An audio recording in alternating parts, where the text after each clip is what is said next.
ओम शांति। इस तपस्वी जीवन में साधना के पथ पर मुख्य रूप से दो शक्तियों की जरूरत पड़ती है। एक परखने की शक्ति और दूसरा निर्णय करने की शक्ति। अगर इन दोनों शक्तियों में हम सब महारत हासिल कर लेते हैं तो बाकी सभी शक्तियां स्वयं में स्वतः आने लगती हैं। कदम कदम पर निर्णय करना बुद्धि का काम होता है, जजमेंट पावर। परखना, चाहे वो परिस्थिति है, चाहे वो कोई व्यक्ति है, परख कर यथार्थ निर्णय लेना। अगर ये हमको कला आ जाती है तो हम साधना के पथ पर सहज रूप से आगे बढ़ सकते हैं। पुरुषार्थ हमारा नेचुरल हो जाएगा, सोचना नहीं पड़ेगा, सहज स्वाभाविक। जैसे हमको चलने के लिए सोचना नहीं पड़ता है, क्योंकि हम पहले से माइंड को सेट करके जाते हैं कि हमको यहाँ पर जाना है। रास्ते में सोचना नहीं पड़ता है, इधर जाएं उधर जाएं, सोचना पड़ता है, स्वतः काम होता है। ऐसे ही अगर हम अपने लक्ष्य के प्रति सचेत रहते हैं, जागरूक रहते हैं, सतर्क रहते हैं, तो ज़्यादा मेहनत नहीं करनी पड़ती है। मेहनत तब करनी पड़ती है जब हम थोड़ा अलबेला हो जाते हैं, मन मत में, परमत में, पर चिंतन में, पर दर्शन में, या स्वयं को भूल जाते हैं, तो फिर जो सहज मार्ग है वो भी मुश्किल लगने लगता है। अगर एक व्यक्ति के लिए भी ये साधना का पथ सहज है तो सबके लिए सहज होना चाहिए।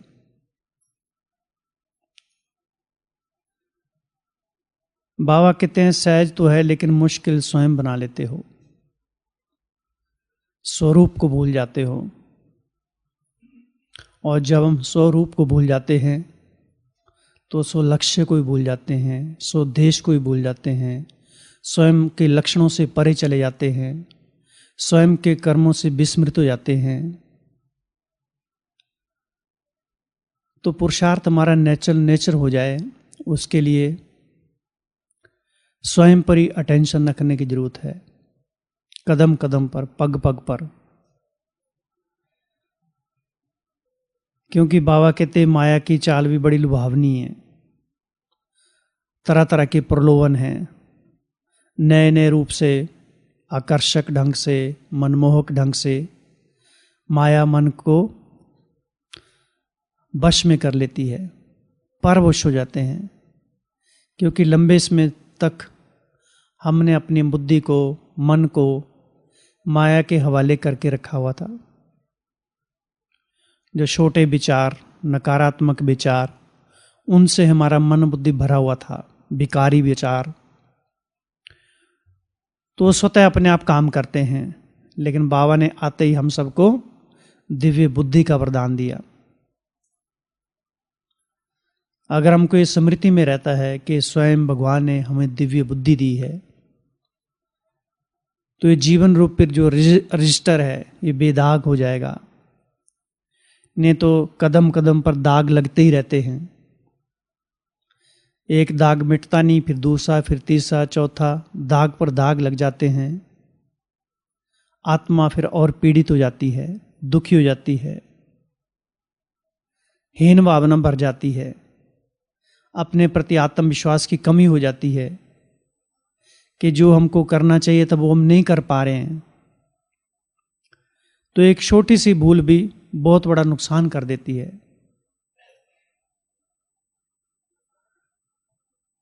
तो हमें स्वयं को इन कमजोरियों से स्वतंत्र करना है, मुक्त करना है। दूसरा कोई करने नहीं आएगा, बाबा भी नहीं करेगा, उसने रास्ता बता दिया है, करना तो अपने को ही पड़ेगा। बाबा मदद देगा, लेकिन हिम्मत तो अपने आप को रखनी पड़ेगी। तो ये ब्राह्मण जीवन बड़ा हिम्मत वाला जीवन चाहिए। हिम्मत वाले ही इस जीवन का सुखद अनुभव कर सकते हैं। इसलिए बाबा कहते हिम्मते बच्चे मत दे बाप, हिम्मत नहीं हारनी है। हम सब ने ब्राह्मण जीवन में जब भगवान का हाथ थामा, दामन थामा, तब हम सबको कितनी खुशी हुई थी, क्योंकि बचपन के सपने थे। इस जीवन में कभी भी संकल्प तो किया होगा ना सबने, कि एक दिन भगवान आएगा, हम उससे मिलेंगे, उससे बैठ बातें करेंगे, रूहान करेंगे, देखेंगे वो कैसा है, हमारे लिए वो क्या सोचता है, हमारे प्रति उसका कैसा दृष्टिकोण है। मन में तो संकल्प थे ना सबके। तो जब भगवान मिल गया तो उसमें कितनी खुशी हुई थी सबको, हुई थी ना खुशी। तो तब से लेकर अभी तक खुशी बढ़नी चाहिए, कम होनी चाहिए? निरंतर बढ़ती जानी चाहिए। लेकिन होता क्या है, कभी कभी आ जाता है बीच में। तो ये कभी कभी तो नहीं आना चाहिए ना। खुशी का ग्राफ तो निरंतर एकदम उड़ती कला में जाता जाना चाहिए। लेकिन बीच में ऐसे ऐसे सीनरी आ जाते हैं, ऐसे ऐसे संकल्प आ जाते हैं, मायावी संकल्प आ जाते हैं, जो पुरुषार्थ में अवरोधक बन जाते हैं, पुरुषार्थ की स्पीड को थोड़ा कम कर देते हैं, खुशी को छीन लेते हैं। तो हमको ये निरंतर स्मृति में रखना है कि भगवान की छत्रछाया में हम पल रहे हैं। जो भी लेना है 84 जन्मों के लिए, अभी सारा कुछ उससे ले लेना है। बाबा कहते हैं मैंने तो दे तो सब कुछ दिया हुआ है, लेकिन हमने सब कुछ लिया नहीं है अभी तक। अगर सब कुछ ले लिया होता तो हमारी चलन और चेहरे में, सीरत और सूरत में वैसी थोड़ी पर्सनैलिटी दिखाई देनी चाहिए था ना, वैसा व्यक्तित्व तो झलकना चाहिए था। तो अभी तक हमने सारा कुछ लिया नहीं है उसे। केवल बुद्धि तक है कि भगवान से जो मिलना चाहिए था वो सब कुछ उसने दे दिया, पाना था सो पा लिया, लेकिन बीच बीच में खाली खालीपन भी लगता है। तो वैक्यूम बना रहता है, उसको भरना है। तो निरंतर एक स्मृति रहनी चाहिए कि भगवान से हमको सब कुछ ले लेना है। अब सब कुछ कहने में तो आ गया, लेकिन उसका पता भी होना चाहिए सब कुछ क्या। तो क्या लेना उससे सब कुछ?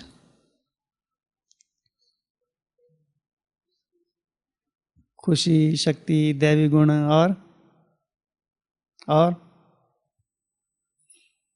और क्या लेना है? क्योंकि हमको क्लैरिटी होनी चाहिए हर चीज की। केवल रटा रटाया ज्ञान नहीं कि पाना था सो पा लिया, बाकी क्या रहा। लेकिन क्या क्या पाया? बाबा कहते प्राप्तियों को याद करो सदा। तो हमने क्या क्या पाया उससे? अगर सार में कहें तो उसको ही पा लिया, लेकिन इससे भी कुछ होने वाला नहीं है। उसने क्या क्या दिया, उसको तो पा लिया, लेकिन वो क्या क्या लेके आया हमारे साथ पास में? बाबा कहते हैं मैं हथेली पर बहिष्ठ लेके आया हूं। लेकिन बहिष्ठ जैसे लक्षण तो हमारे में दृष्टिगोचर तो हो नहीं रहे, होते हैं। कभी कभी मूड ऑफ हो जाता है। बाबा कहते दैवी गुण होने चाहिए, लेकिन बीच बीच में दूसरे भी अपना प्रभाव दिखा देते हैं। तो वास्तव में थोड़ा चिंतन करने की आवश्यकता है। खजाने को अंदर से खंगालेंगे तो पता चलेगा अंदर कितने हीरे मोती हैं। सारा खजाना दबा के रखा हुआ है, उसकी स्मृति नहीं है, तो जीवन में खुशी कहां से रहेगी? तो खजाने को साथ में उसका यूज करना है, उसका उपयोग करना है।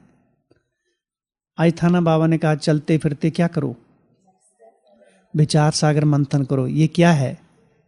बुद्धि के लिए भोजन है। हम अपने शरीर की पालना के लिए कितना ध्यान रखते हैं, भोजन करते हैं समय समय पर, उसको दवाई देते हैं, एक्सरसाइज करते हैं, उसको स्नान कराते हैं, लेकिन ज्ञान स्नान कहाँ तक है? आत्मा को जो खुराक खिलानी चाहिए तीनों टाइम, कहाँ तक खिलाते हैं हम? बाबा कहते कम से कम 2 बार ज्ञान स्नान करो, अर्थात मुरली को पढ़ो, उसका चिंतन करो, उसको बुद्धि में लाओ, ताकि वो हमारे संस्कार बन जाएं, और वो संस्कार हमको क्या करेंगे? प्रफुल्लित रखेंगे। ईश्वरीय संस्कार, दैवी संस्कारों से भी ऊंचे हैं ईश्वरीय संस्कार, ब्राह्मणों के संस्कार उच्च कोटि के संस्कार हैं। तो ये संस्कार एक दिन से नहीं बनता है, बार बार बनाना पड़ता है। अगर हम नए संस्कारों का निर्माण नहीं करते हैं तो पुराने संस्कार ही हमारा गला घूंटते रहते हैं। बताया ना बाबा ने, फिर गला घुट जाता है, एक कान से सुनते हैं दूसरे से निकल जाता है। तो गला कौन घोटता है? हमारे ही संस्कार हमारा गला घोटते रहते हैं, दूसरे को क्या पड़ी हुई है। इसलिए कहते ना, आत्मा अपना ही मित्र है, अपना ही शत्रु है। तो हम स्वयं के ही दुश्मन बने रहते हैं। कैसे बनते हैं? श्रीमत का पालन नहीं करते हैं, ज्ञान योग में थोड़ा ढीला बन जाते हैं, थोड़ा परचिंतन करते रहते हैं, प्रदर्शन करते रहते हैं, परहेज में थोड़ा ढिलाई छोड़ देते हैं, दृष्टि वृत्ति पर कंट्रोल नहीं है। सारे दिन में सारी छोटी छोटी भूलें कितनी होती रहती हैं। तो हमारा दुश्मन कौन हुआ? हम खुद ही स्वयं के दुश्मन हैं। अगर हम स्वयं के ऊपर नजर रखेंगे तो कमजोरियों को निकालने का थोड़ा चांस रहेगा, निकलेंगी बाहर से। नहीं तो बाबा ने कहा ना, मायावी योगी बन जाते हैं, मायावी समझदार बन जाते हैं, मायावी अटल और अचल योगी बन जाते हैं। वो भी बहुत समझदार होते हैं कि मेरे जैसा बुद्धिमान है ही कोई नहीं। अर्थात ज्ञान तो समझ में है, आचरण में नहीं है, क्योंकि ताकत चाहिए। इस ज्ञान को हजम करने के लिए ताकत चाहिए, और जब तक वो बुद्धि स्वच्छ नहीं है वो ज्ञान हजम होगा भी नहीं, ठहरेगा भी नहीं बुद्धि में।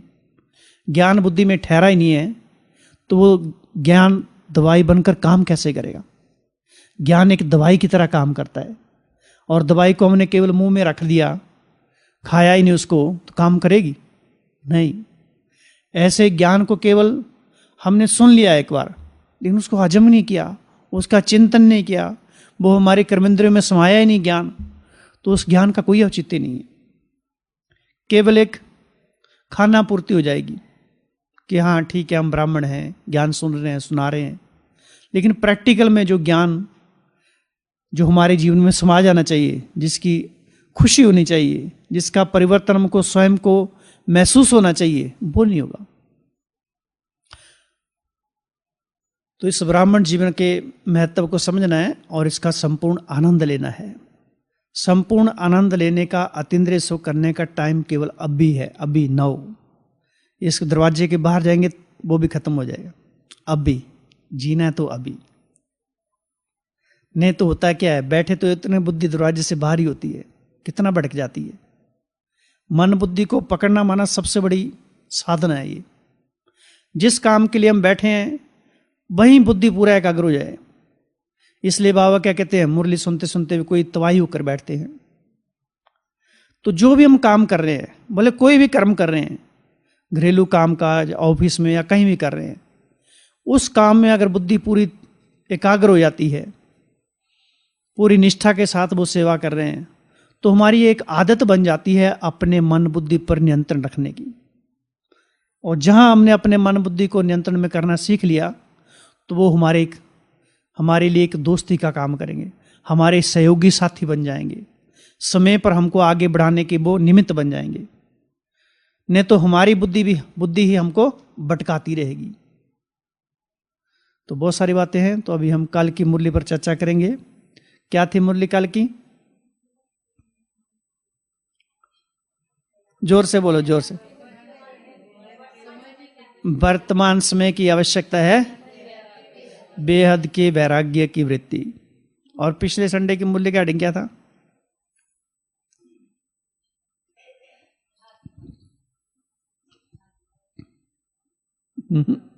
हेडिंग उससे पिछले था वो तो। अब बहुत पीछे चले गए आप। सहज योगी जीवन प्रत्यक्ष रूप किस चीज का? परिवर्तन शक्ति, है ना। तो धीरे धीरे हम बुद्धि को पीछे लेके जाना है। ज्ञान सारा अंदर में है, हाँ, प्राप्तियों के बारे में भी था। तो बुद्धि को ऐसे पीछे लेते लाना है, क्योंकि ज्ञान जो थोड़ा ना मर्ज हो जाता है, उसको इमर्ज करना है, तभी तो चिंतन बढ़ेगा हमारा। तो वर्तमान समय संसार में तो देख रहे हैं वैराग्य की जरूरत तो है ही है, लेकिन बाबा कहते हैं अगर समय अनुसार वैराग्य हमको आता है तो नंबर समय को मिलेंगे। अगर हम ईश्वरीय मर्यादा अनुसार, ईश्वरीय शिक्षा अनुसार, श्रीमत अनुसार और एक समझ के साथ, अंडरस्टैंडिंग के साथ निरंतर हमारी वैराग्य वृत्ति रहती है तो उसके मार्क्स हमारे खाते में जाएंगे। जैसे पवित्रता ब्राह्मण जीवन का फाउंडेशन है, ऐसे वैराग्य भी ब्राह्मण जीवन का मूल फाउंडेशन है। वैराग्य किसे कहेंगे? वैराग्य क्या? वैराग्य अर्थात क्या? हाँ जी, अनासक्त भाव और डिटैचमेंट, दुनिया की बातों से, किसी भी देदारी के बातों में प्रभाव में नहीं आना, लगाव, नष्ट मुआ बनना, स्थूल चीजों में और सूक्ष्म में भी मेरापन खत्म। वैराग्य अर्थात अगर हम दूसरे शब्दों में देखा जाए तो इसको भी कहा जाता है जहां आत्मा की अभिनाति होती है उन चीजों से अनासक्त रहना, जहां आत्मा का पतन हो रहा है।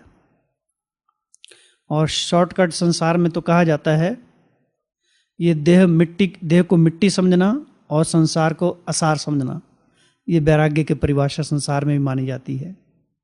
ये देह मिट्टी है और संसार असार है, ये वैराग्य की। और वैराग्य हमें कब पैदा होता है? जब हम तुलना करते हैं। जब कोई चीज़ हमको बड़ी चीज़ मिल जाती है तो दूसरी चीज़ से हमारी जो एक मोह की रग है, अटैचमेंट है, वो स्वतः धीरे धीरे कम होने लगती है। ज्ञान मार्ग में आने के बाद भक्ति मार्ग की तरफ हमारी रग जाती है तो वो स्वतः हमको समझ आ गई ना, अंडरस्टैंडिंग आ गई, पता चल गया कि राइट क्या है, रॉन्ग क्या है, तो एक समझ है वो। तो वैराग्य भी हमको हर चीज की समझ में दी गई है कि कोई भी चीज को यूज तो करना, हमको प्यार से यूज करना उसको, लेकिन उससे हमारी इतनी अटैचमेंट ना हो जाए कि उसके बिना हम जी ना सकें। वो चीज है तो भी ठीक है, अगर नहीं है तो भी ठीक है, माना उसके पीछे नहीं पड़ जाए हम, उसके बिना हमारी सेवा नहीं हो, हमारे जीवन में अधूरापन रहे। ऐसा नहीं कि उससे हमारी इतनी आसक्ति हो जाए कि जीना दुश्वार हो जाए, उसके मुश्किल हो जाए। इसलिए बाबा क्या कहते हैं, न्यारा और प्यारा, इन दोनों का बैलेंस चाहिए। चाहे व्यक्ति से, चाहे वस्तुओं से, संबंध संपर्क में आते हुए आत्माओं से, न्यारा और प्यारापन का बैलेंस चाहिए। न्यारा होना ही वैराग्य है, लेकिन इतना भी न्यारा ना हो जाए कि समय पर अगर चीज है और उसकी जरूरत भी और उपयोग नहीं करे उसका, तो उसको उपयोग में भी करना है। तो बाबा किससे मिल रहे थे? कौन किससे मिल रहा था?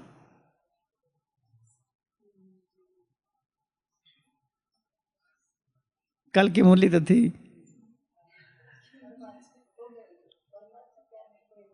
हाँ, स्नेह का सागर, स्नेह में खोई हुई आत्माओं से मिलन ना रहे। बाबा कहते हैं ये स्नेह की प्राप्ति केवल तुम बच्चों को है अभिसंगम पर, संसार में ये प्राप्ति किसी को नहीं है। कितना नशा होना चाहिए कि स्वयं भगवान स्नेह का सागर हम सब बच्चों से मिलने के लिए आया हुआ है। अपना सारा स्नेह हमारे पर वो उड़ेल रहा है, उमड़ उमड़ कर उसका स्नेह हमारे पर बरस रहा है। तो हम सब कितने न सौभाग्यशाली है। लेकिन बाबा कहते हैं दो प्रकार के बच्चे हैं, एक है जो जिन्हें स्नेह की प्राप्ति है, प्राप्ति वाले, और दूसरा है उस प्राप्ति की अनुभूति में खोए रहने वाले। तो एक है प्राप्ति की स्मृति है, लेकिन दूसरा उसके स्वरूप में डूब गया वो, माना उनको संसार में दूसरा कुछ नजर ही नहीं आ रहा है। अगर आता भी है तो सब जैसे सबके अंदर वो ही स्नेह दिखाई दे रहा है, क्योंकि वो डूब चुका हुआ है। जैसे रंग का चश्मा पहनेंगे वैसा तो दिखाई देगा ना। तो सब में वो परमात्म स्नेह ही ढूंढेगा, उसमें परमात्म स्नेह का ही सबको अनुभव कराएगा, क्योंकि वो समा गया हुआ है। तो ये परमात्म स्नेह का नशा इस संगम युग में केवल हम बच्चों को ही प्राप्त है। तो कितनी बड़ी बात है ये। लेकिन ये नशा क्यों भूल जाता है? क्योंकि दूसरे नशे भी बहुत है हमने करके रखे हुए हैं, वो छूटते थोड़े नहीं है सहज। तो बाबा ने कहा प्राप्तियों का और ये जो नशा है अनुभूति का, अनुभूति में खोए रहने का नशा, इसके ऊपर कोई आंख भी नहीं उठा के देख सकता। समीप आना तो दूर, लेकिन आंख उठा के भी कोई नहीं देख सकता है। तो हम सारे दिन में जांच करें कि हम परमात्म प्राप्तियों के नशे में या स्नेह में खोए हुए रहते हैं, या दूसरी प्राप्तियां, हद की प्राप्तियों में हमारी बुद्धि जाती रहती है। तो स्वयं की जांच करनी है। जितना हम मुरली को घोटते रहेंगे, पढ़ते रहेंगे, धीरे धीरे हमारे संकल्पों में ताकत आएगी, शक्ति आएगी, नवीनता आएगी, पवित्रता आएगी, उसमें एक बल भरेगा। वो संकल्प साधारण संकल्प नहीं रहेंगे, सिद्धि स्वरूप संकल्प बन जाएंगे, क्योंकि संकल्पों को ईश्वरीय शक्ति का पोषण मिल रहा है, और वो संकल्प सिद्धि स्वरूप बन जाएंगे। साधारण संकल्प नहीं रहेंगे। जो संकल्प करेंगे, बाबा ने कहा ना, अंत में जो सोचेंगे वही होगा। ड्रामा और तुम बच्चों के संकल्प पैरेलल में काम करेंगे। तो कब करेंगे? जब पहले से हमारी संकल्प की शक्ति इतनी पवित्र होगी, पावर होगी, उसमें प्योरिटी भरी होगी। तो संकल्प शक्ति को कैसे शक्तिशाली बनाना है? बार बार रिवाइज करने के। पिछले संडे के मूल्य में था ना कि बच्चे रियलाइज इसलिए नहीं कर पाते क्योंकि रिवाइज नहीं करते हैं। रियलाइज करने का आधार है रिवाइज करना बार बार। तो हमारे संकल्प शक्तिशाली बन जाएंगे। संकल्पों में एक बहुत बड़ी ताकत आ जाएगी अंदर में। तो हमको हमेशा ईश्वरीय अनुभूति के स्नेह के सागर में समाये रहना है। अगर इसमें नहीं समाये रहते तो बाबा ने उसका बताया क्या कारण है, क्यों नहीं समाये रहते हैं। और नहीं समाते हैं तो क्या होता है? युद्ध। और युद्ध किसका होता है? स्मृति विस्मृति, कि मैं बाप का हूं, यह स्मृति लानी पड़ती है। कोई बच्चा सोचता है कि मैं बाप का हूं, उसको तो पता ही होता है ना, लेकिन हमको सोचना पड़ता है। कितनी विडंबना है। भगवान को आकर याद कराना पड़ता है, कितना भूले हुए रहते हैं। तो इस स्मृति और विस्मृति का युद्ध, हाँ ना, व्यर्थ समर्थ, इस युद्ध में मेहनत करनी पड़ती है। इसलिए बाबा कहते हैं युद्ध नहीं करो, क्या बनो? योगी बनो, निरंतर योगी, सहज योगी बनो। और इसका कारण है, युद्ध का कारण 4 कारण बताए। कौन कौन से? युद्ध क्यों करते हैं? क्योंकि कोई कोई बच्चों में क्या व्यर्थ देखने की आदत है, व्यर्थ वर्णन करने की आदत है, सोचने की आदत है, और सुनने की आदत है। और है तो है ही है ना। अच्छा, हाथ खड़ा करो, किसमें व्यर्थ देखने की आदत है? हाथ खड़ा करो। जिसमें व्यर्थ देखने की आदत है हाथ खड़ा करो। हाँ, आज हाथ खड़ा करेंगे तो बाबा सब ले लेगा वापस। बाकी किसी में भी नहीं है ना। सच्चे दिल पर साहब राजी, आदत तो है ही है। ना चाहते हुए तो हम कभी देख लेते हैं ना। तो प्रतिज्ञा करेंगे वो चीज हमको आज से नहीं देखनी है जिससे युद्ध करना पड़े। वो चीजें नहीं देखनी है जिससे हमारी दिव्य दृष्टि है वो दिव्य के बजाय आश्रय दृष्टि हो जाए। भगवान ने हम सबको दिव्य बुद्धि, दिव्य दृष्टि का वरदान दिया है, और उस वरदान का हम क्या कर रहे हैं? दुरुपयोग कर रहे हैं। दिव्य नेत्र दिए हुए हैं, तो भगवान ने दिव्य नेत्र दिए हुए हैं, तो उनसे हमको उन नेत्रों से हमको क्या देखना चाहिए। ये नेत्र भगवान की दी हुई अमानत है और उस अमानत को हम ख्यानत में परिवर्तन कर रहे हैं, उस अमानत में ख्यानत डाल रहे हैं, तो कितना बड़ा दोष लग जाएगा हमारे पर, कितना बड़ा पाप के भागी बन जाएंगे। फिर बाद में धर्मराज जी खड़ा होंगे, कैसे, डंडा लेके। तो हमको अटेंशन देखना है। आज से जो देखा ना, माफ सारा। बाबा ने क्या कहा कि बता दिया तो आधा माफ, है ना, तो 2 बार बता देना, सारा माफ हो जाएगा। नहीं होगा। लेकिन हमको बुराइयों से मुक्ति की आदत, वो ताकत मिल जाएगी हमको, अगर बाबा से हम सच्चे दिल से साफ करके बता देते हैं ना, और उन बुराइयों से छूटने के लिए थोड़ा हिम्मत रखते हैं, अटेंशन रखते हैं, तो सचमुच बाबा की मदद मिलती है। तो आज से व्यर्थ देखना बंद। अच्छा, व्यर्थ देखते क्या क्या, ये भी हमको पता होना चाहिए ना कि व्यर्थ क्या क्या देखते हैं। गुण, अवगुण देखते हैं। हाँ, दूसरों के अवगुण देखते रहते हैं और माया के गुण देखते रहते हैं। दूसरों के अवगुण देखना, और क्या क्या देखते रहते हैं। मोबाइल को हम आज तक अभी हमने बदनाम कर दिया बेचारे को। मोबाइल तो बहुत अच्छा है, लेकिन हम सब ने उसको बदनाम कर दिया बहुत। मोबाइल खराब थोड़ा नहीं है, हम खराब हैं। चाकू खराब थोड़ा होता है, उसको चलाने वाला है, चाहे वो ऑपरेशन करे, चाहे वो किसी का खून करे। अब चाकू का क्या दोष है बेचारे का, दोष किसका है? और हम मोबाइल को दोष दे देते हैं। आज तक हम कितना मोबाइल ने बेचारे ने गालियां झेली होंगी, क्योंकि हर क्लास में मोबाइल को तो यूं बोल ही लेता कोई भी कोई। तो मोबाइल बेचारा बहुत अच्छा है, हम खराब है। क्योंकि हमारी आदत हो गई दूसरों को दोषारोपण बनाने की, कि मोबाइल जो ना बहुत खराब हो गया है। तो देखना क्या क्या है वो हमें निश्चित करना है कि बुरा नहीं देखना है, और इन आंखों के बारे में चिंतन करना है, ताकि हम बुरा देखने से पहले हमें स्वयं के प्रति अपने वैल्यू का पता होना चाहिए। क्या सोचना आंखों के बारे में कि ये साधारण आंखें नहीं है, अभी ये भगवान के दिए हुए नेत्र हैं, ये दिव्य नेत्र हैं। इन नेत्रों से ईश्वरीय शक्तियों की लाइट निकलती रहती है। इन नेत्रों से बाप दादा का साक्षात्कार कराने के लिए नेत्र मिले हुए हैं। ये नेत्र सर्व की मनोकामनाओं को पूर्ण करने के लिए मुझे गिफ्ट में मिले हैं। तो इस पर थोड़ा चिंतन करना पड़ेगा। एक एक कर्मेंद्रियों के ऊपर अच्छा चिंतन चाहिए, ताकि इन कर्मेंद्रियों में भी ईश्वरीय वाइब्रेशन समाते जाए, शक्ति समाती जाए। नहीं तो हम ऊपर ऊपर का योग करते हैं, मैं आत्मा हूं, बाबा के पास बैठी हूं, लेकिन 24 घंटे तो हमको इस शरीर में बैठना है। जिस शरीर में हम बैठे हुए हैं उसका तो हम शुद्धिकरण कर ही नहीं रहे, सीधा ऊपर जाने की कोशिश कर रहे हैं। ये मंदिर भी तो साफ चाहिए ना। जब ये मंदिर साफ होगा तो ऊपर वाला भी तो अवतरित होगा, तभी तो उसकी नजर पड़ेगी। हमने पहले से गंदगी डाल के रखी है और सीधा ऊपर उड़ने की प्लानिंग कर रहे हैं, वो प्लानिंग प्लेन हो जाती है, एकदम क्रैश हो जाते हैं। तो हमको इस देह रूपी मंदिर का भी शुद्धिकरण करना है।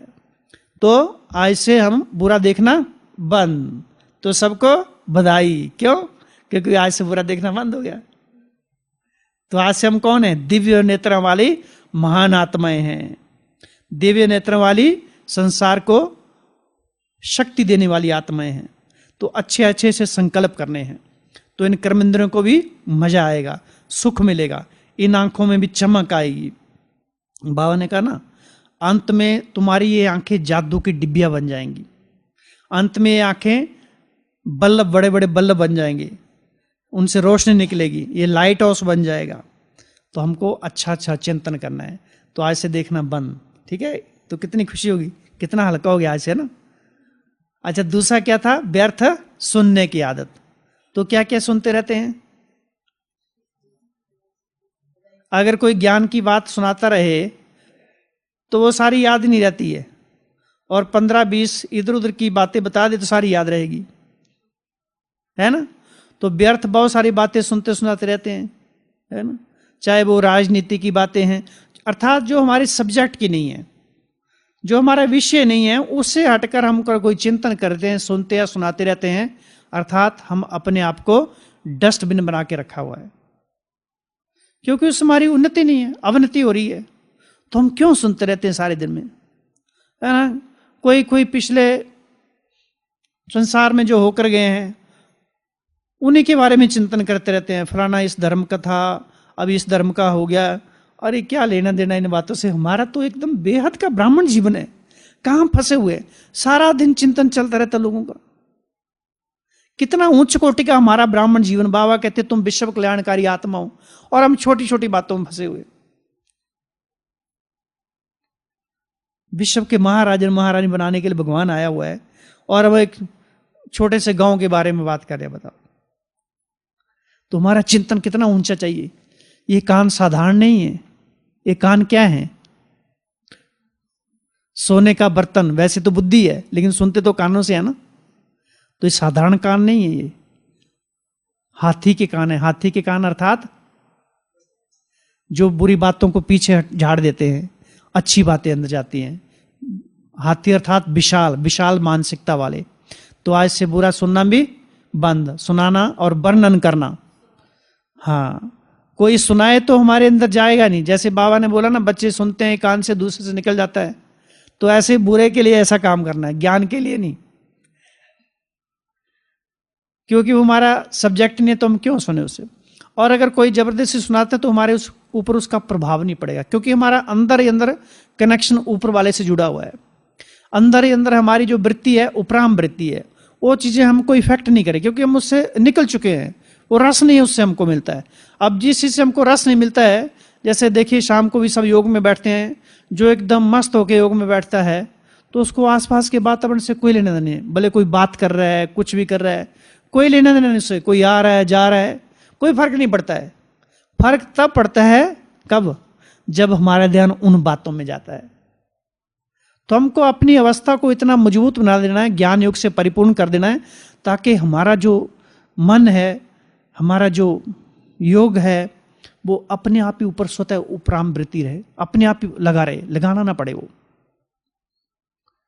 तो सुनना, बोलना, वर्णन करना, अर्थात ज्यादा बोलना, ज्यादा बाह्य मुक्ता में आना, ज्यादा बातचीत करना, इससे हमारी शक्तियां नष्ट होती हैं। बाबा कहते तुम्हारे बोलते इतने महान होने चाहिए, जो सुनने वाले भी क्या करें? वंस मोर करें, या जैसे महावाक्य हो। महावाक्य कैसे होते हैं? कम होते हैं, ज्यादा नहीं होते हैं। सत्य वचन महाराज, तो ऐसे वाक्य होने चाहिए। और चौथी बात कौन सी थी, जो सबसे बड़ी आज क्या है? सोचने की। अनावश्यक सोच बहुत होती है आजकल। बोलने वाला तो फिर भी दिखाई देता है ना, लेकिन जो सोचने वाली आदत है, सोच सोच के मनुष्य परेशान हो जाता है। सोच लेते हैं मेरे साथ कहीं ऐसा ना हो जाए, वैसा ना हो जाए। हुआ है नहीं है, सब कुछ अच्छा ही चल रहा है, लेकिन फिर भी सोचे जा रहे हैं, सोचे जा रहे हैं, सोचे जा रहे हैं। या तो पास्ट की सारी बातों को पकड़ के बैठ रखे हुए हैं, या तो फ्यूचर के बारे में सोचते जा रहे हैं। अब इन दो पार्टों के बीच में वर्तमान जीवन जो हमको गिफ्ट के रूप में मिला हुआ है, ये गिफ्ट का जीवन ऐसे ही बीतता जा रहा है, पिसता जा रहा है।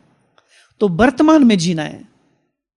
वर्तमान में अच्छे संकल्पों का बीज बोएंगे तो फ्यूचर की खेती श्रेष्ठ हो जाएगी। संकल्प का बीज है ही नहीं हमारे पास, तो फ्यूचर भी खराब ही होगा। इसलिए सारे दिन में हमको अच्छे अच्छे संकल्पों के बीज इस मन रूपी धरनी के ऊपर बोने, ताकत वाले, ताकि जिनसे हमको भी रस मिले और दूसरों को भी रस मिले। आज बाबा ने क्या कहा कि तुम्हारा जीवन कैसा होना चाहिए? आज का स्लोगन क्या था?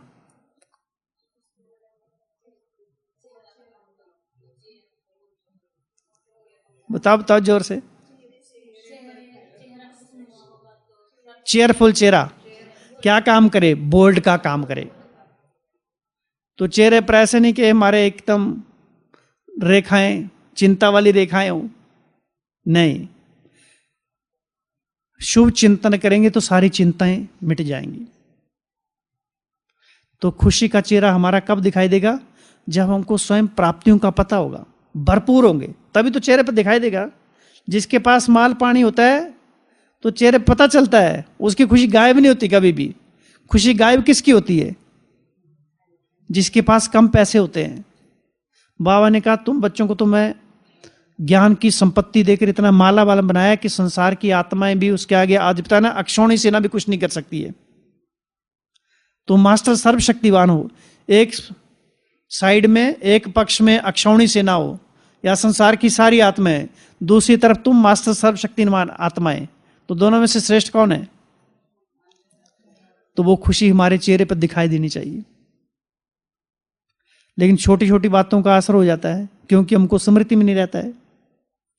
तो प्राप्तियों की स्मृति। दूसरा, अगर युद्ध नहीं करनी है तो ये 4 बातों से मुक्त होना। कौन कौन सी? व्यर्थ देखना, वर्णन करना, सोचना, बोलना। तो आज से इनसे मुक्ति। बाबा कहते हैं वर्तमान में वैराग्य के वायुमंडल की बहुत आवश्यकता है। क्यों क्यों आवश्यकता है? हाँ जी, क्यों आवश्यकता? थोड़ा बुद्धि को चलाना पड़ेगा ना। चलाओ चलाओ, कुछ भी बोलो। हाँ जी, बुद्धि के काम की बातें नहीं है। कौन सी बातें? संसार की बातें। और क्योंकि बिना वैराग्य के परमात्मा प्यार मिलेगा नहीं, परमात्मा शक्तियां मिलेंगी नहीं। और उसमें वैराग्य क्यों नहीं होता है? क्योंकि मेरेपन का क्या है? लगाव है, और बहुत टेस्टी लगाव है वो। कौन कौन सा लगाव है? मेरी बुद्धि, मेरी विशेषताएं, या मेरे जिज्ञासु, मेरा सेंटर, मेरे साधन, मेरी सेवा। ये छोटे छोटे मेरेपन, नए प्रकार के मेरेपन हमारे पुरुषार्थ को धीमा कर देते हैं। हाँ जी, हाँ, जैसे हमारी वृत्ति होती है उसका प्रभाव स्वतः ही हमारे आसपास के वायुमंडल पर पड़ता है, आत्माओं पर पड़ता है। तो हमारे सारे दिन में सूक्ष्म में मैंपन नहीं होना चाहिए। और ये बड़ा सहज, सूक्ष्म इससे निकलना कोई सहज काम नहीं है। मेहनत करनी पड़ती है, सूक्ष्म नजर रखनी पड़ती है। नहीं तो मान शान इतना सूक्ष्म है, इतना सूक्ष्म होता है, घुमा फिरा के बाबा ने बोला ना, बड़ों के सामने भी अपने आप को रायल तरीके से पेश करते हैं। बड़े भी बेचारे सोच में पड़ जाते हैं, अभी क्या करें, इनकी मनोकामना पूर्ण करनी पड़ेगी। फिर कंपैरिजन चालू हो जाता है। तो ये मैंपन जो है ना, बड़ा सूक्ष्म है और ये पकड़ में नहीं आता है। चाहे अपनी बुद्धि का है, या मैं बहुत ज्ञानी हूं, मैं बहुत समझदार हूं। बताया बाबा ने कहा ना, माया भी समझदारी। माया की चाल साधारण नहीं होती है। पिछले संडे के मूल्य में था ना, माया के खिलौने बड़े आकर्षित करने वाले हैं। तो यहां भी माया की चाल क्या है? मैंपन, मेरापन। एक तरफ हम कहते हैं मेरा बाबा, फिर करते करते क्या होता है? बाबा भूल जाता है और मेरा रह जाता है। फिर क्या कहते हैं कि बाबा का भी मेरा, मेरा सो मेरा, बाबा का भी मेरा। बाबा कहते हैं तेरे, मेरे को तेरे में परिवर्तन करो। लेकिन होता क्या है? अब भगवान को तो इन चीजों से लेना नहीं है, जो चीजें हमारे पास तो हमारे पास ही हैं। लेकिन बाबा कहते हैं निमित्त भाव, वैराग्य अर्थात निमित्त भाव। यथार्थ वैराग्य अर्थात हर कर्म में, हर वस्तु का उपयोग करते हुए हमारे में निमित्त भाव रहना चाहिए। चीजें तो हमारे पास ही हैं वो सारी, उसको क्या लेना इन चीजों से, लेकिन उनमें हमारी आसक्ति ना जाए। इसलिए बाबा हमको अलग अलग युक्तियां बताते हैं। कोई भी चीज को हम यूज करते हैं तो हमको स्मृति में रहना चाहिए कि हमको ईश्वरीय सेवा के लिए मिली। अहो मेरा सौभाग्य कि भगवान ने हमारे जीवन को इस ईश्वरीय सेवा के लायक समझा है। संसार में कितनी असंख्य आत्माएं हैं, उनमें से हम कितनी गिनी चुनी आत्माएं हैं। और आए हैं कोई? संसार में इतने शास्त्र पढ़ने वाले हैं, कोई आए इधर? बाबा ने कहा भोले वाले बच्चों का ही बोला भगवान है, उसको पढ़े लिखे की जरूरत नहीं है इतनी। सच्चे दिल पर साहब राजी। तो जितना सच्चाई सफाई से हम बाबा के प्रति अपने मन बुद्धि को समर्पित करके रखते हैं तो समय पर उसकी टचिंग होती है। लेकिन बच्चे चलते चलते गलती कर लेते। कौन सी? कौन सी गलती बताई थी? हाँ जी, दूर का दृष्टि। और बाबा ने कहा दूसरों को जज करने लग पड़ते हैं और अपने वकील बन जाते हैं। और ये तो अंदर में होता ही है ना। हम कहाँ अपने आप को चाहते हैं कि मैं सबके सामने अपने आप को अच्छा ना प्रस्तुत करूं? चाहता हूं कि ऐसे कि मैं बुरा प्रस्तुत करूं अपने आप को? तो अपने आप को अच्छा प्रस्तुत करने के लिए अपना वकील ही बनना पड़ता फिर। लेकिन बाबा ने कहा अपना जज बनो, अपनी कमी कमजोरियों पर नजर रखो, दूसरों के क्या बनो? वकील अर्थात दूसरों के सहयोगी बनो, जज नहीं बनो। लेकिन दूसरे की कमी कमजोरियां देखने की आदत पड़ जाती है। फिर मान लो एक एक कमजोरी देख लेते हैं, सारे दिनों में 15-20 लोगों से मिले और 15-20 कमजोरियां देख ली और 15-20 कमजोरियां हमारे सिर पर हावी होकर बैठ गई। पहले से ज्यादा थी और हमने बिठा दी, तो बोझ उतारने की बजाय और ही बोझ हमने चढ़ा लिया अपने सिर पर। और फिर बैठ रहे हैं कि बाबा आप तो मदद करते नहीं, योग के लिए तो मैं बैठ रहा हूं, है ना, दूसरों को बाबा मदद करता है, मेरे को तो मदद करता ही नहीं है। मदद करेगा कहां बाबा? फिर मदद तो करता है लेकिन अनुभव नहीं कर पाते हैं वो, क्योंकि इतना बोझ बुद्धि को डाल के बैठ जाते हैं। जो बाबा कहते हैं वैसे तो नींद आती नहीं है और योग में बैठे तो सोना शुरू, क्योंकि बुद्धि को पहले से भर के रखा हो हमने, इसलिए गिर जाती है वो, उड़ान भर नहीं पाते हैं। तो हमें जज नहीं बनना है किसी का, क्या बनना है? दूसरों का सहयोगी बनना है, अपना जज बनना है, अपने आप को जजमेंट करना है, मैं राइट हूं या रॉन्ग हूं। ईश्वरीय श्रीमत के अनुसार अपने को कंपैरिजन करना है कि कहां कहां मेरे से गलतियां हो रही हैं। स्वयं के ऊपर रहम करने का टाइम है अभी। स्वयं के ऊपर हम स्वयं रहम नहीं करेंगे तो बाबा भी बाद में रहम नहीं करेगा। बाबा ने तो बोला अभी रहम करने का टाइम अभी है, बाद में तो वो भी धर्मराज के रूप में साक्षी होगा। परीक्षा में सुपरिटेंडेंट अपना करता है उसकी सहायता स्टूडेंट की? नहीं, पहले करता है, भले उसका बाप भी टीचर हो स्टूडेंट का, लेकिन परीक्षा के समय कोई किसी का नहीं होता है। तो बाबा भी अंत में तो कैसे हेल्प करेगा? हाँ, उसी की हेल्प करेगा जिसने अपनी स्वयं पर मदद की। तो कहते हैं ना, परमात्मा उसी की मदद करता है जो अपनी मदद अपने आप करते हैं। तो ये अगर मदद का अनुभव करना है तो हमको सच्चाई सफाई से अपने ऊपर रहम करने का अभी समय वो चल रहा है। तो बाबा का हम बच्चों के प्रति कितना स्नेह है, स्नेह में बहुत बड़ी शक्ति है। जो बाबा कहते हैं अव्यक्त को भी व्यक्त में ले आता है। कितनी बड़ी भगवान की बात है कि भगवान को भी हम ऊपर से इस संसार में ले आते हैं। है तो भगवान की निर्माणता ही है, लेकिन हम बच्चों को बाबा हमेशा आगे रखते हैं।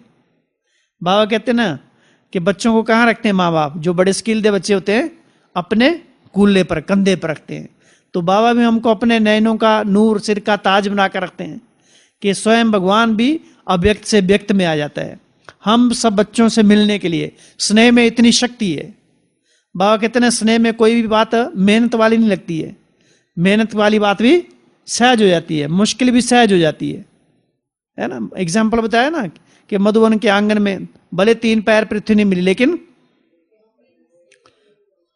2 पैर भी कैसे अनुभव हुए? सतयुग के पलंगों से भी ज्यादा। और कंपैरिजन करें भक्ति में, ऐसे कोई मिलते हैं भक्ति मार्ग में? ऐसे कोई प्रवचन होता है जहां बड़े बड़े कुंभ के मेले में जाओ या कहीं तीर्थ स्थानों पर जाओ, कितनी भगदड़ मची होती है। और भगवान की हम गोद में बैठकर, उसके सन्मुख बैठकर उसके ज्ञान रत्नों का चिंतन कर रहे हैं, ज्ञान रत्नों की लेन देन कर रहे हैं, बाबा हमारा श्रृंगार कर रहे हैं। हम सबका कितना परम सौभाग्य है ये। तो कितनी खुशी की बात है, कितना स्नेह उसका बरस रहा है हमारे ऊपर। उसका स्नेह तो हमारे लिए जैसे श्वास की तरह काम करता है। अगर बाबा का स्नेह नहीं तो हमारा तो दम निकल जाए। और उसका स्नेह क्या है? उसके ज्ञान का अनुसरण करना, ज्ञान का चिंतन करना, ज्ञान को जीवन में अप्लाई करना, यही तो उसका प्यार है। प्यार कोई अलग से थोड़ा दिखेगा, ऊपर से आया हाथ रख दिया और प्यार कर दिया, मीठे बच्चे ऐसे थोड़ा करेगा। उसका ज्ञान ही हमको स्पर्श करेगा, उसका ज्ञान ही हमारे शरीर को शीतल बना देगा। बाबा कहते हैं तुम शीतला देव और शीतला देवियां हो। तो ये ज्ञान क्या है? ज्ञान ही तो उसका प्यार है। ये सेवा तो उसका प्यार है, योगी तो उसका प्यार है। ये तो सारा अदृश्य खेल चल रहा है, गुप्त खेल चल रहा है। जो बाबा कहते तुम इनकॉग्निटो वॉरियर हो, गुप्त वॉरियर हो। ये तो सारा गुप्त रूप से अंदर ही अंदर सारा चल रहा है। उस युद्ध स्थल पर क्या चल रहा है? हम अपने आप को बाबा के ज्ञान रत्नों से श्रृंगार कर रहे हैं, कितना चिंतन कर रहे हैं, अपने आप से कितना प्यार कर रहे हैं। तो स्वयं से प्यार करना सीखना है। नहीं तो अपने आप को हम घृणा से भर के रखते हैं कि मेरे में ये विशेषता नहीं है, मेरी बुद्धि काम नहीं करती है, मेरा चिंतन नहीं होता है, मुझे कोई पूछता नहीं है, मेरा कोई सम्मान नहीं है, मान सम्मान नहीं है। इन चीजों से हमने आपको नेगेटिविटी से भर के रखा हुआ है। इसलिए बाबा कहते हैं ऊंचे सम्मान में रहो। तो जितना हम इस चीज का करेंगे तो वैराग्य स्वतः आ जाएगा। वैराग्य लाने की बात नहीं है कि मैं वैराग्य आत्मा हूं, ये सोमान ले लिया, इससे कुछ नहीं होने वाला है। ये ज्ञान ही हमको संसार की उन चीजों से वैराग्य दिला देगा जो आत्मा की अवनति करते हैं। ज्ञान एक तलवार की तरह है जो हमारी आसक्तियों पर प्रहार करता है। ज्ञान एक रोशनी है जो अंदर के अज्ञान अंधकार को समाप्त कर देता है। ज्ञान सुरमा है जो हमारे आंखों को क्या करता है, साफ कर देता है, शुद्ध कर देता है। तो ज्ञान ही हमारे लिए एक शस्त्र है, ये जो आने वाले मार्ग में सब प्रकार की बाधाओं को काट देता है। इसलिए ज्ञान से प्यार चाहिए। और बाबा ने टीचर बहनों को क्या वो कहा, निमित्त हैं। किस लिए? जैसे बाबा कहते टीचर्स का टाइटल मिला है, ऐसे बेहद का वैराग्य वृत्ति का वायुमंडल बनाने के लिए भी टाइट रहो। और ये बहुत बड़ी जिम्मेवारी है। हम सब अपने आप में सब टीचर हैं, स्वयं के स्वयं तो टीचर है ना। तो है ना, दूसरों को पढ़ाना तो आसान काम होता है, सबसे भारी काम कौन सा है? स्वयं को पढ़ाना। ज्ञान सुनाना बड़ा आसान काम है, ये तो प्रैक्टिस की बात है। बाबा ने कहा ना, छोटे छोटे बच्चों को वैराग्य का भाषण देने के लिए कहेंगे वो भी दे लेंगे, लेकिन जब अपने पर बारी आती है, जब प्रॉब्लम आती है, किसने शरीर छोड़ दिया, तो बोलना तो आसान काम है, ड्रामा समझो, और जिसके ऊपर गुजरती है वो तो प्रैक्टिकल में जब हम आते हैं तो हमारा पता चलता है मापदंड कि हमारा पुरुषार्थ कहाँ तक शक्तिशाली है, ताकतवर है, पावरफुल है, कहाँ तक हम एग्जाम में पास हो सकते हैं, कितना हमने अपने आप में सामर्थ्य भरा है, कितने हम शक्तिशाली बने हुए हैं, समस्याओं का सामना करने की शक्ति हमारे में कहाँ तक आई है, कहाँ तक हमारे में ज्ञान रग रग में भरा है, ज्ञान के स्वरूप कहाँ तक बने हम। तब प्रैक्टिकल में हमको पता चलता है कि हम कितने पानी में हैं। तो बाबा ने कहा बेहद की वैराग्य वृत्ति का वायुमंडल के लिए तुम बच्चे निमित्त हो। तो हमें अपने आप को इतना भरपूर कर लेना है कि दूसरों को भी वैराग्य दिलाने के निमित्त हमारा जीवन बन जाए।